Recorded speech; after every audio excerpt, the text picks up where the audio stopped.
우리 지난주 그들의 죄로 인해서, 이스라엘의 죄로 인해서 실패했던 아이성을 정복했습니다. 하나님이 그 죄가 무엇인지도 깨닫게 해주셨고, 그 죄를 또 해결하셨고, 이스라엘은 또 하나님의 말씀에 순종함으로 아이성을 정복했습니다. 죄에서 회복되고 하나님의 영광의 이 영광의 빛을 봤을 때, 이때가 중요합니다.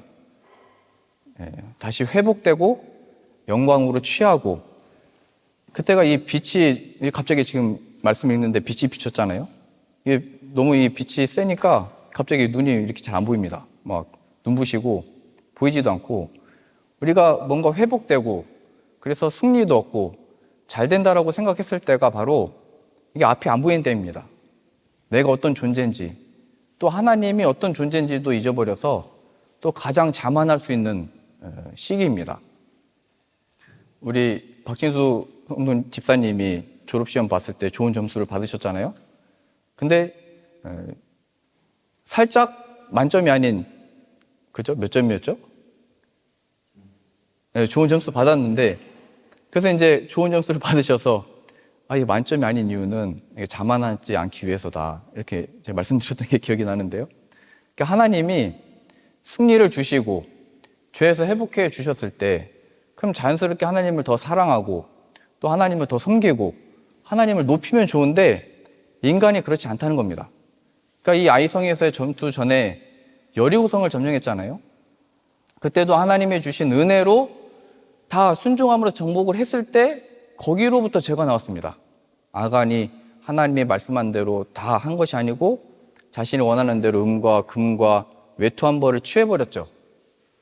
그래서 우리가 무엇인가 잘 된다라고 생각했을 때, 내 신앙생활과 이 믿음 생활에 있어서 뭔가 하나님의 큰 영광을 목격한 것 같은 때, 우리가 무엇을 해야 되는지 오늘 본문이 잘 보여주고 있습니다. 그건 바로 여호수아가 하나님의 이 율법을 백성들에게 가르친 겁니다. 이 빛이 세게 비쳐서 아무것도 안 보일 때, 나의 자만과 또 하나님도 잘 안 보이고 내가 어떤 존재인지도 잊어버릴 때, 여호수아는 이걸 기억했던 겁니다. 과거에 모세가 뭐라고 얘기했냐면요, 너희가 이 가나안 땅을 차지했을 때, 전쟁에서 승리했을 때 너희가 한 것처럼, 너희의 능력으로 향한 것처럼 너희가 고백할 거다. 그렇게 하나님을 떠나지 말아라. 그러면서 했던 게 뭐냐면, 가나안에 들어갔을 때 오늘 이 읽으신 이 말씀대로 행하라고 다 가르친 겁니다. 에발산에 제단을 쌓고 번제와 화목제를 드리고 율법을 그 제단 위에 기록하고, 제사장 앞에서 이 에발산과 그리심산 앞에서 저주와 축복의 이 율법을 선포해라. 이걸 다 알았던 겁니다. 모세는 이 사람들의 마음에 다 떠나고 뭐하고 할 때마다. 그래서 우리가 지금까지 하나님이 얼마나 놀라운 경험들을 해왔는지, 또 앞으로 우리들에게 어떤 전쟁들이 펼쳐질 건지, 그건 이제 하나님께 속한 문제입니다. 하나님의 손 안에서 하나님의 뜻과 그 성취는 이루어질 겁니다. 우리들의 역할은 그 사이에 껴있을 때 무엇인가 어떤 영광을 얻든지, 무엇을 계획하고 있든지, 무슨 일이 펼쳐질 건지 모르는 그 상황 가운데 하나님을 배우는 것이 그 무엇보다 중요하다는 것을 오늘 보여주고 있습니다. 이게 왜 중요하냐면, 이것이 우리의 인생에 있어서 신앙의 이 방향을 잡아주기 때문입니다. 방향이라고 하는 것은 이런 겁니다. 우리가 지금 여기 왜 와 있는지, 또 우리에게 펼쳐지는 것은 어떤 의미인지, 어디로 가야 하는지에 대한 의미를 발견하는 겁니다. 하나님을 배운다는 건요. 잘 생각해보면 아브라함도 갈대 우르에서 하나님이 떠나라고 했죠. 떠나라고 했을 때 내가 왜 떠나야 되지? 이 생활의 기반과 안정과 이미 우리 대대손손 이 복들을 누리고 있는데, 이 가나안을 향해서 하나님이 가라고 하는데 그 땅에 무엇이 있는지, 이걸 모른 채로 아브라함이 떠났다고 표현되어 있잖아요. 그 의미를 발견하는 것은 하나님 안에밖에 없다는 것을 계속 보여주게 됩니다. 또 이스라엘 백성들은 태어나고 보니까 애굽의 종이 돼서 애굽의 종으로 살고 있는데, 우리가 왜 이 종으로 살고 있는지, 또 모세가 나타나서 우리를 가나안으로 또 가자고 하는데 또 왜 가자고 하는지, 또 광야 40년에서는 우리가 이 광야에서 왜 이런 고통을 받고 있는지, 이런 설명들을 성경은 다 가지고 있습니다. 왜 태어났고 무엇을 향해서 가고 있는 것이고 그 끝이 무엇인지를 성경만이 유일하게 답을 가지고 있습니다. 근데 세상은 자신이 무엇인가를 아는 것처럼 연구를 하고 개발을 하고 우리 애들한테 소개를 해주지만 그 시작을 모르기 때문에 그 끝을 설명할 수 없습니다. 그래서 하는 말은 그냥 이러다 죽는 게 끝이지 뭐. 이게 끝입니다. 그래서 큰 승리 속에 큰 허무함이 다가오는 것이고 무엇인가 다 이룬 것 같은 때에 이 공허함을 벗어날 길이 없는 겁니다, 인간은. 근데 우리 인간을 지으시고 이끄시며 자신의 뜻을 이루시는 하나님 안에서만이 이 의미와 가치와 성경이 말한 대로 그 충만함을 발견할 수가 있습니다. 켈른에 가보시면 그 큰 성당이 있잖아요. 600년이 넘도록 지은 성당이 있습니다. 처음에 이것을 만들고자 했던 사람들과 이 설계자들은 그 도면, 설계도를 가지고 있었습니다. 그래서 이 사람들은 이게 완성이 되면 그게 600년이 넘게 걸릴 줄은 몰랐겠죠. 그래도 몇백 년은 걸린다는 것은 알고 있었습니다. 사람들이 들을 때는 이걸 몇백 년 동안 지어야 된다고? 몇백 년 동안 기초를 다지고 벽돌을 쌓아야 된다고? 감이 잘 안 왔을 겁니다. 그러나 이것을 설계하고 그 도면을 가지고 있는 사람은 그의 생각과 상상과 마음속에 이미 그것이 눈을 감아도 그려지는 겁니다. 그래서 그 켈른 성당이 지어질 때 300년 동안 멈춰 서 있기도 하고 도둑이 들기도 하고 전쟁이 들었을 때 무너지기도 하고 또 미군 부대가 왔을 때는 거기서 소총 사격 연습을 거기서 했어요. 그러니까 얼마나 많은 일들을 겪었겠어요. 그런데 그 성당이 지어지는 그 목적, 그 계획, 이 설계를 아는 사람들은 그러한 시기들이 왔을 때 또 돈이 부족해서 이걸 지을 수 없다라고 했을 때 이것이 지어지기를 바라면서 기다리면서 계속 대를 이어서 완성을 시킨 겁니다. 하나님의 이 약속, 오늘 이 가나안 땅에 들어간 이스라엘 백성들의 이 약속도 약 1000년 전에 아브라함에게 하신 약속이 이제서야 펼쳐지고 있는 겁니다. 아브라함에게 하신 그 약속이 펼쳐지지 않을 것 같은 400년의 애굽의 종살이도 있었었고 이것이 도무지 이 사람들 가지고는 이 성을 점령할 능력이 없을 것 같은 광야에서의 지금으로 보면 완전 그냥 거짓대잖아요. 이게 먹을 것도 없고 무기도 없고 힘도 없는 사람은 많지만 아무런 능력이나 지혜나 어떤 전술이 없는 사람들이 광야에서 지내고 있었을 때 이게 어떻게 하나님의 이 약속의 성취가 이루어질 수 있냐? 이렇게밖에 보이지 않는데 모세가 볼 때는 여호수아가 볼 때는 그 도면과 설계도의 그 계획을 약속하신 하나님을 알았기 때문에 지금 여기까지 오게 된 겁니다. 우리가 겪는 이 어려움, 내 이 구체적인 삶 가운데 이 시기를 어떻게 지내야 되는지, 광야와 같은 이 생활, 애굽의 종과 같은 생활, 나에게 주어진 이 인생의 시간 가운데 어떻게 하면 하나님의 뜻이 이루어지기를 바라면서 살아갈 수 있는가라고 하는 것은 지금 여호수아가 한 것처럼 멈추어 서서 가장 이 승리 속에서 업돼 있을 때 하나님이 누구신지를 보고 배우는 겁니다. 이러한 의미에서 우리들의 신앙의 실패는 하나님께 묻지 않는 겁니다. 하나님의 뜻이 무엇인지 나에게 주어진 삶 가운데 이 상황으로 인해서 그냥 기뻐하고 슬퍼하고 끝나버린 게 그냥 실패입니다. 우리가 보기에는 성공이어도 하나님의 입장에서 볼 때는 하나님 마음이 아픈 겁니다. 우리를 그 가운데서 구원하시려고 하나님이 이 구원의 계획을 가지고 계신데 우리는 그것과 상관없이 그냥 우리는 우리의 삶을 영위하다가 그냥 끝나버리는 겁니다. 이걸 성경에서는 교만이라고도 그러고 하나님께 묻지 아니하고 내 감정과 내 생각과 판단 속에 빠져 있는 것을 교만, 이게 패망의 선몽이라고 되어 있습니다. 세상이 볼 때는 잘 됐다고 얘기하지만 하나님이 볼 때는 하나님이 없는 그곳이 바로 실패의 자리고 하나님이 없는 그곳이 바로 지옥인 겁니다.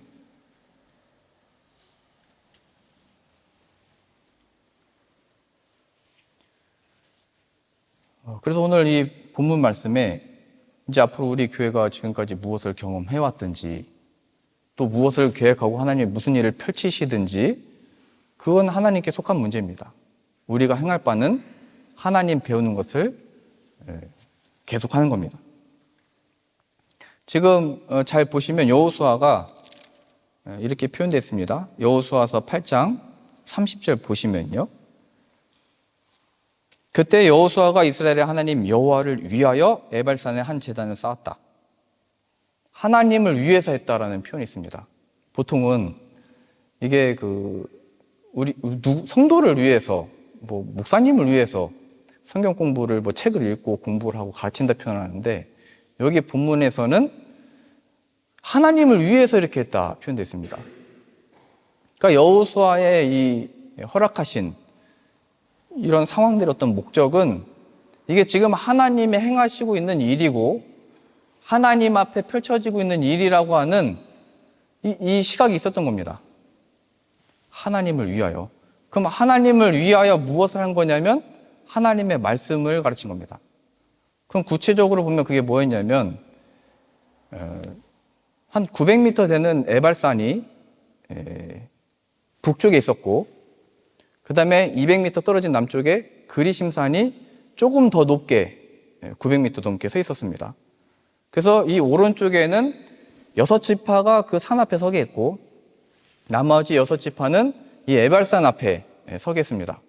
그래서 오른손 쪽 여호수아와 그 언약궤를 맨 제사장들이 볼 때 오른쪽에 있던 지파들에게는 축복의 율법을 선포하게 했고 왼쪽에 이 에발산에서는 저주의 율법을 선포하겠습니다. 이 말씀을 지키지 않으면 이 영원한 저주를 받는다 이런 법이에요. 또 이것을 지키면 하나님께 영원토록 복을 받는다 이게 선포됐습니다.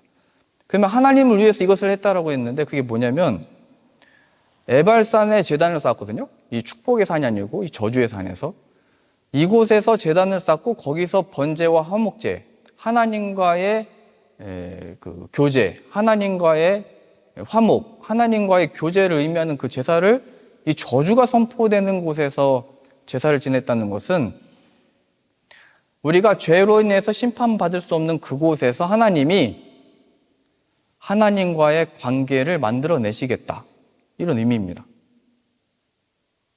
그리고 그 제단을 돌을 쌓아서 석회를 칠하고 거기다가 율법을 새기게 됩니다. 제사를 지내고 나서 하나님의 말씀이 예수 그리스도로 인하여 우리가 화목하게 되어졌을 때 말씀을 거기다 새기거든요. 돌에다가. 그러면 말씀이 육신이 되어오신 예수 그리스도가 그 돌들에 들어가는 것을 의미합니다. 하나님의 저주와 율법으로 인하여 우리의 죄가 드러났을 때 우리는 그 일로 인해서 심판을 받는 것이나 하나님이 그 저주받은 곳에서 심판받는 곳에 아들을 보내셔서 이루시는 하나님의 구원이 여기 담겨져 있는 겁니다. 그리고 언약궤를 맨 제사장이 기준이 되어 축복과 저주의 기준점이 돼서 선포했던 것처럼 예수 그리스도가 말씀이 육신이 되어 오신 예수 그리스도가 기준이 되어 선과 악의 기준이 되신다를 드러내는 겁니다. 우리가 지금 여기 왜 와 있고 어딜 가는지에 대해서 여호수아는 하나님을 위하여 율법을 가르쳤습니다. 신약식으로 보면 예수 그리스도를 가르쳤다는 말입니다. 예수 그리스도를 전하고 가르치는 것이 바로 하나님을 위하는 우리들의 신앙의 삶인 겁니다. 우리가 승리한 게 지금 목적이 아니었고 앞으로의 전투를 어떻게 계획할 것도 목적 자체가 아니고 지금 하나님을 위하여 여호수아가 율법을 새겨넣고 선포하고 있듯이 예수 그리스도를 가르치고 전하는 것이 이 여호수아와 이 상황 가운데 하나님의 목적이었던 겁니다. 우리의 교회에 나아갈 방향, 우리가 지금 왜 여기에 와 있지? 앞으로 어떻게 해야 되지? 이 상황 가운데 이 목적을 잃으면 안 되는 겁니다. 하나님을 위하여 우리가 섬기고 예배를 드리고 뭘 하는 것은 다 예수 그리스도 안에서 얻게 된 예수 그리스도를 나타내고 가르치는 사역들이 되는 겁니다. 우리가 지금 교회에서 자브리켄에서도 묵상 모임을 하고 카이저에서도 하고 마나임 가서도 하고 있습니다. 어떤 의미에서 이거는 다 작은 교회들입니다. 여기서든 저기서든.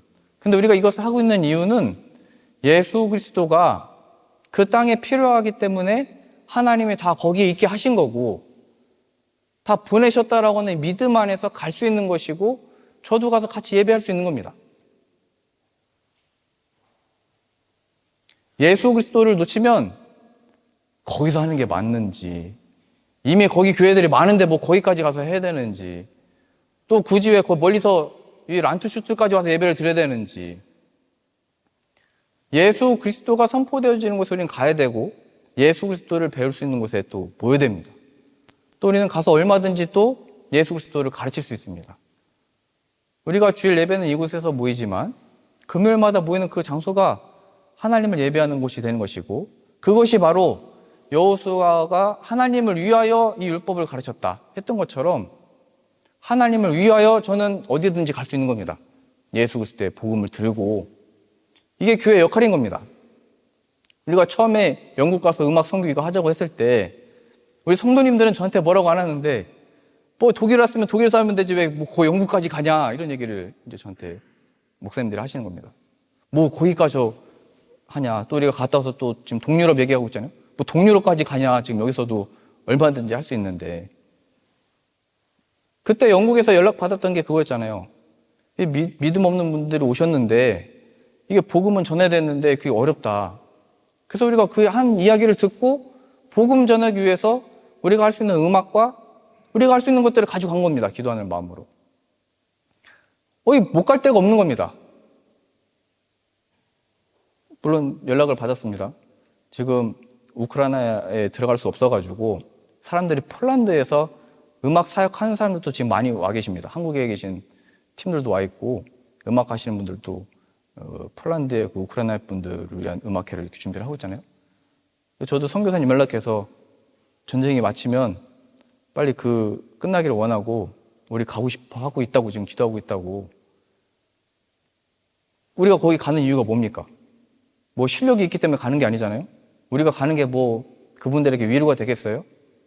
복음 들고 가는 겁니다. 예수 그리스도가 이 실패하고 전쟁으로 인해서 어떻게 회복할 수 없는 그 상황 가운데 그것이 소망이고 위로고 그거로부터의 참된 나음이니까요.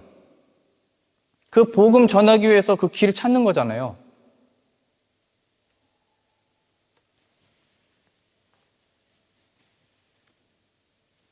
그래서 저는 7, 8월 이제 지내면서 어서 전쟁이 맞춰지기를 구하고 있고요. 그래도 이제 이게 지속된다면 이제 내년에 또 사역할 곳을 이제 정하려고 합니다. 그곳이 어디가 됐든 순종하는 마음으로 우리가 이제 갈 겁니다. 그럼 그때 우리가 왜 가냐? 가서 뭐 하는 거냐? 우리는 이 여호수아처럼 하나님을 위하여 가는 건데, 하나님을 위하여 우리가 가나안 땅 왜 가야 되냐? 복음을 전하러 가는 겁니다. 그 돌들의 율법이 새겨지잖아요. 하나님의 말씀이 육신이 되신 예수 그리스도를 그 안에 함께하기를 바라면서 가는 겁니다. 죄로 인해서 고통받던 그곳에 우리가 가서 다시 일어서도록, 잠자던 교회들이 일어서도록 그런 역할도 있는 겁니다. 그래서 우리 교회들의, 우리가 처한 모든 상황 가운데 이 교회의 역할은 예수 그리스도를 지키고 그 진리를 사수하고 높이고 찬양하는 이 일을 계속하는 겁니다. 이거는 2000년 전에, 2000년 역사의 교회사에 많은 순교자들 가운데 지켜왔던 것이고, 지금까지 이 역사가 유지되어서 우리가 여기에 지금 모여있게 된 겁니다. 그래서 우리가 교회에서 오실 때마다, 또 섬기실 때마다, 또 차량으로 다 운행하시면서 섬기시잖아요. 그럴 때마다 주님을 위해서 하는 거 맞습니다. 그러면 이것을 왜 하느냐? 예수 그리스도를 이분들이 만나고 얻어야 됩니다. 기도하는 마음으로 하시면 되는 겁니다.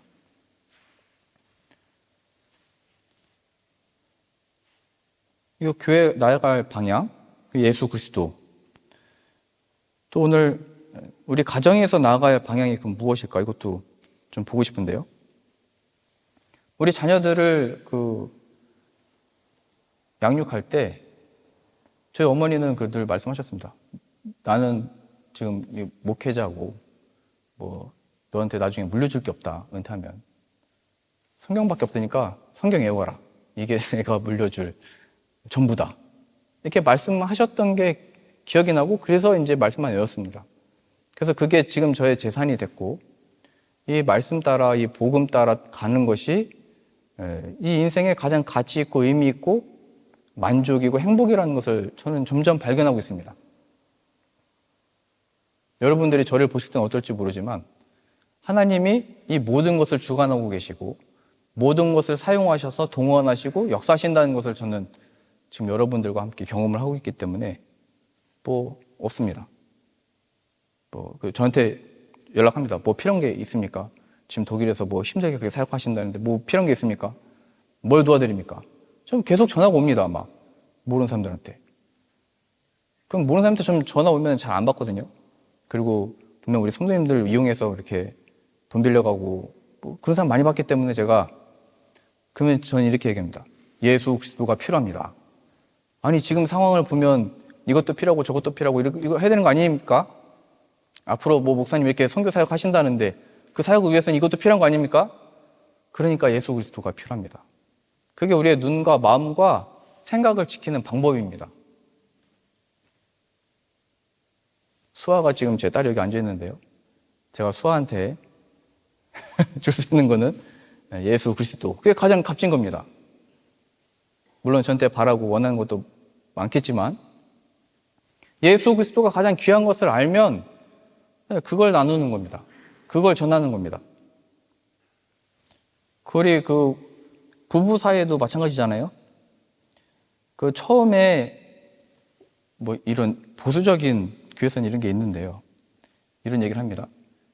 처음에 선악을 알게 하는 나무 열매를 여자가 따먹었다. 여자가 문제다. 오해는 하지 마세요. 이제 이렇게 말하는 분들이 있다는 겁니다.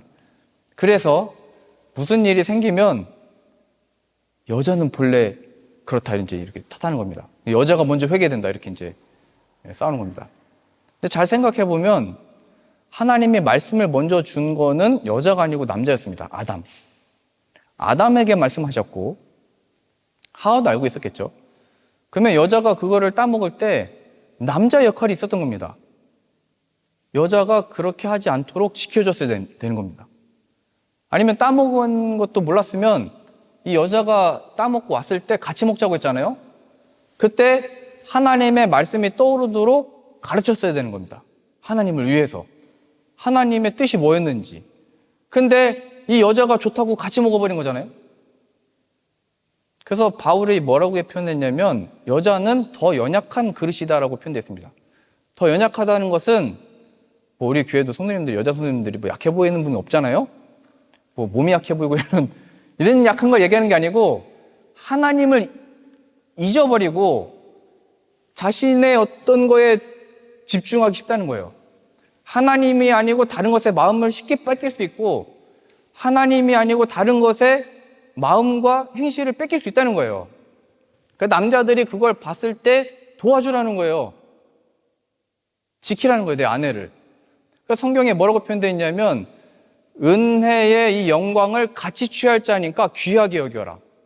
소중하게 여겨라고 나와 있습니다, 아내들을. 왜냐면 이게 안 되면은 남자들이 기도가 막힌다고 했거든요. 기도가 막힌다는 건 하나님과의 관계가 단절되는 겁니다. 아내의 관계가 안 좋으면. 그래서 남자에게 주어진 역할은 지키는 겁니다. 그래서 제가 저의 경험을 토대로 이렇게 좀 나누고 싶은데요. 저도 이걸 좀 어떻게 해결해 보려고 이런 말을 많이 해봤습니다. 여보, 뭐 도와줄까? 여보, 뭘 도와줄까? 이렇게 얘기하면요. 아니, 뭘 도와주냐고. 이건 같이 해야 되는 거라고. 그래서, 내가 생각 자체가 뭔가 잘못됐었구나. 그걸 깨달았습니다. 내가 도와준다고 생각하면 안 되고, 같이 해야 되는 건가. 그래서 제가 이게 준비하면서 깨달았던 게, 당신이 하나님을 발견하기 위해서 무엇을 도와줬으면 좋겠냐고 이렇게 물어봐야 됩니다. 하나님이 빠지면 안 되는 거예요. 이게 뭐든지 의도가 좋고 뭐하고도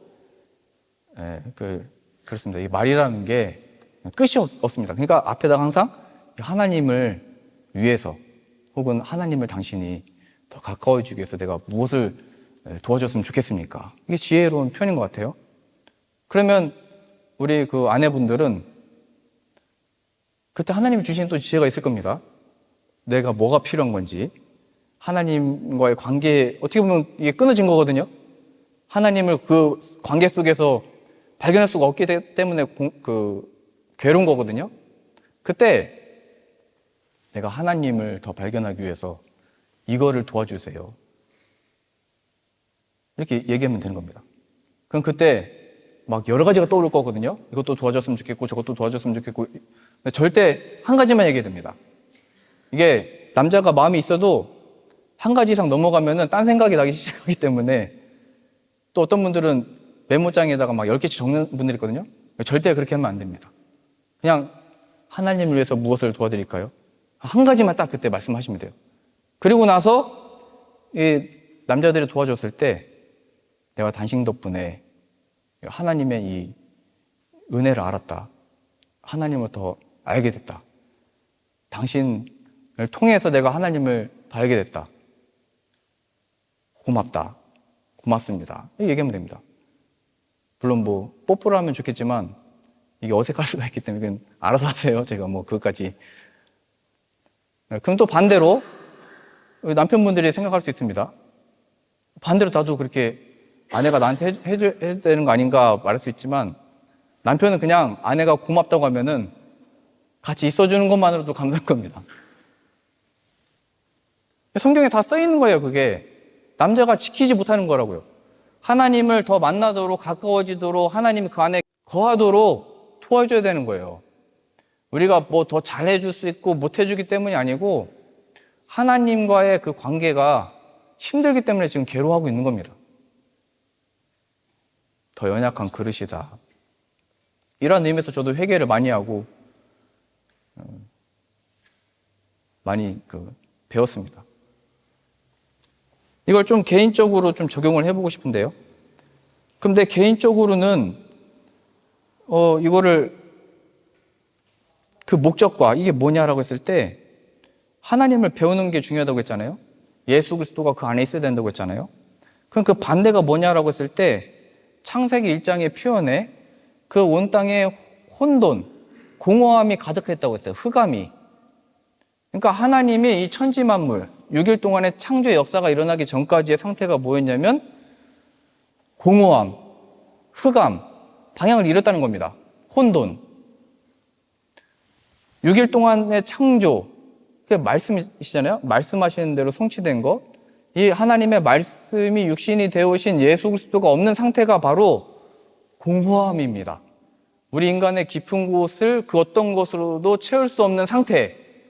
그래서 우리가 성공을 하고 뭔가 이룰 수 있을 것 같고 능력을 얻은 그때에도 이스라엘 백성들이 그렇게 여리고를 성취하고 차지하고 아이성도 전투에서 이겼는데도 자꾸 범죄하는 이유가 뭐냐면 인간의 그 깊은 곳에 하나님의 말씀이 들어가지 않았던 거예요.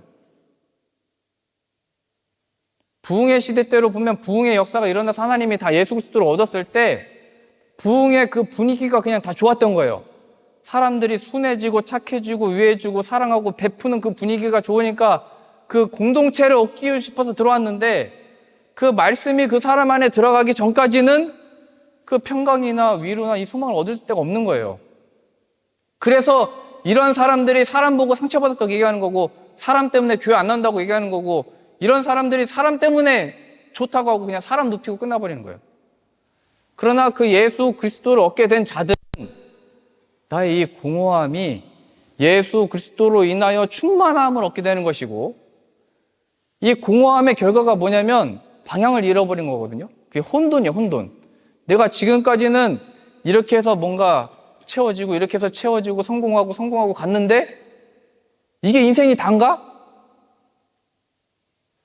이게 인생의 끝인가로 계속 가는 겁니다. 죽음 앞으로. 그럼 그 속에서 방향을 잃어버리는 거잖아요. 근데 하나님이 그러한 인생을 그렇게 두지 않고 창조를 해버리신 겁니다. 창조. 예수 그리스도를 보내셔서 새 피조물로 만드시는 겁니다. 인간의 깊은 곳을 우리가 해결할 수 없다고요. 다른 사람이 기도해줘서 할 수 있는 게 아니고 내 안에 예수 그리스도가 오셔야만 채워지는 거라고요. 그래서 지금 여호수아는 이 하나님을 위하여 이 백성들 앞에 신약식으로 보면 예수 그리스도를 전하고 있는 겁니다. 신약시대 때는 바울이 주 예수를 믿으라라고 얘기한 겁니다. 그래서 자결하려고 하는 사람 앞에서, 모든 것을 포기하려고 하는 사람들 앞에서, 자신이 가장 뛰어난 지혜자라고 하는 헬라인들 앞에서, 황제 앞에서 바울은 예수 그리스도를 전했던 겁니다. 예수님 시대 때도 로마의 황제가 가장 권위였잖아요. 근데 그 황제의 수명이 얼마나 짧았어요. 자신의 그 밥상에 그 독이 함께 들어있는지 안 들어있는지도 모르고 그렇게 살고 싶으세요? 인생이 그렇다는 거예요. 마귀에게 속지 말래요. 내가 지금 얻고 누리게 된 것, 나에게 주어진 그 안정감을 누리고 있는 것들을 지금 하나님이 다 여리고든지 아이성이든지 다 깨부시잖아요. 그리고 나서 그 속에 복음을 집어넣는 겁니다. 지금 하나님이. 이스라엘 백성들이 지금 가나안에 왜 들어가나? 하나님의 말씀에 순종하는 사람들을 통하여 하나님을 섬기는 땅이 되게 만드는 겁니다. 우리를 통하여 교회에 보내시고, 우리를 통하여 가정의 한 아내요, 남편이요, 아빠요, 엄마를 보내신 이유는 복음을 들고 들어가라는 겁니다. 이 영적인 싸움이라는 것을 잊지 말고 기억하라는 거예요. 하나님의 이 구원의 약속은 반드시 성취되니까 광야길 같은 지금 좌절하지 말고 승리하신 하나님의 역사를 기억하면서 포기하지 말아라. 그래서 지금 여호수아로 보자면 바쁠 것도 없고 준비 안 된 것도 없고 하나님을 얻으면 다 얻은 것이다라는 것을 알았기 때문에 지금 다 멈춰 세우고, 어떻게 보면 이제 또 승리했으니까 빨리 치고 나가야 되잖아요. 이 사기와 이 분위기를 몰아서 뭔가를 막 해야 되잖아요. 그런데 거기서 멈춰 세우는 겁니다. 이 저주받은 이곳에서 하나님을 떠났던 우리들이 어떻게 이 아이성을 점령하게 됐냐. 이것은 다 하나님의 은혜였다. 이 하나님의 말씀에서 떠나면 안 된다. 예수 그리스도 없이는 안 된다. 그래서 이 주일은 우리가 피곤하고 바쁘고 뭔가 더 열심히 해야 되는데 시간을 내서 온 게 아니고 이곳으로부터 출발하는 겁니다. 주일이 시간의 시작입니다. 하나님의 그 능력을 얻고 시작하는 앞으로의 그 7일을 점령하는, 여기서 승리를 하셔야 되는 겁니다. 여기서 실패하면 다 실패한 겁니다. 여러분들의 그 강팍한 마음들을 해결할 곳이 없고 누가 대신해 줄 데가 없습니다. 이곳에 와서 하나님을 발견하셔야 되고 하나님을 배우셔야 됩니다. 그러니 우리가 어느 곳에서 예배를 드리든지 또 어느 곳에서 하나님의 허락하신 이 사역들을 하든지 또 우리가 어느 곳에서 우리 가족이 지금 어디에 살고 있든지 우리에게 예수님이 필요합니다. 우리 가정이 필요합니다. 나에게 필요합니다. 우리 자녀에게도 예수님이 필요합니다. 제가 지금까지 목회하면서 얼마나 힘든 가정의 그 상황들을 많이 들었겠어요. 제가 얼마나 말할 수 없는 그런 이야기들을 많이 들었겠어요. 그럴 때마다 제가 그 연민과 동정심과 이 마음만 갖고 있으면 목회 못합니다, 이거. 그 힘든 얘기가 들을 때마다 그것도 힘들고 공감이 돼서 힘들고 그걸 듣고 있는 저도 막 힘들어집니다. 그러나 이것을 포기하지 않고 제가 여기 서 있을 수 있는 이유는 죽음에서 부활을 만들어내신 하나님을 알기 때문입니다. 우리는 하나님의 승리를 얻었고 또 얻게 될 것입니다. 그래서 우리는 함께 합력하여 선을 이루게 될 것입니다. 제가 하나님을 신뢰하기 때문입니다. 그러니까 속았다 이렇게 말하지 말고, 어떤 사람들의 연약함들을 봤을 때 저런 사람일 줄 알았어 이렇게 하지 말고 하나님이 만드신 그 승리를 기억하셔서 저럴 줄 알았다. 그게 구약의 성경의 표현이잖아요. 또 죄 지을 줄 알았다. 근데 이런 사람들을 위해서 하나님이 그 아들을 아끼지 아니하시고 보내셨다는 것을 기억하셔서 예수님이 나에게 필요했듯이 이 사람에게, 내 자녀들에게, 아내에게, 남편에게, 교회의 지체들에게 필요합니다. 거기로부터 우리의 참된 회복과 나음과 승리와 용서와 용납과 충만이 이루어질 겁니다. 그래서 저는 이런 앞으로의 교회 사역과 또 우리들의 또 가정들과 또 모든 앞으로의 사역이 됐으면 좋겠습니다. 또 하나님이 또 친히 이루실 줄로 믿습니다. 그래서 하나님이 저를 보내셨고 또 하나님이 여러분들을 저를 또 만나게 하신 겁니다. 그러니 오직 예수 그리스도로 충만한 목회자 되게 해주십시오. 이렇게 기도를 해주시면 그게 가장 좋은 겁니다. 물론 제가 배고플 때 목사님 예수님이 필요하니까 예수님 이렇게만 하면 그때는 밥을 사시면서 하셔야 됩니다. 저도 여러분들 배고픈데 뭐 굶기면서 설교하면은 은혜가 안 되잖아요. 그러니까 배고픈 자를 먹이면서 복음을 전할 기회를 얻는 겁니다. 그런 의미에서 여러분들 주변에 있는 사람들에게 이 정죄의 어떤 말씀으로 심판의 예수님을 이렇게 하지 마시고 온유함으로 또 여유를 가지고 또 만나시고 또 하나님의 기회를 주시는 겁니다. 또 이게 완전히 틀어진 것도 하나님이 다 마음을 주실 때가 있고 또 기도하다 보면 하나님이 다 회복의 기회를 주십니다. 하나님이 필요합니다. 내가 하나님께 묻지 않고 이렇게 살다가 고통을 우리가 받아왔습니다. 그런데 이 회복의 능력이 또 이 우상 숭배하는 이곳에 하나님을 섬기는 이 역사가 이제 펼쳐지는 거잖아요. 이 역사는 하나님이 만드시는 겁니다. 이렇게 겸손한 마음으로 하나님이 허락하신 승리를 얻고 누리는 저 여러분들 다 되실 수 있기를 바랍니다.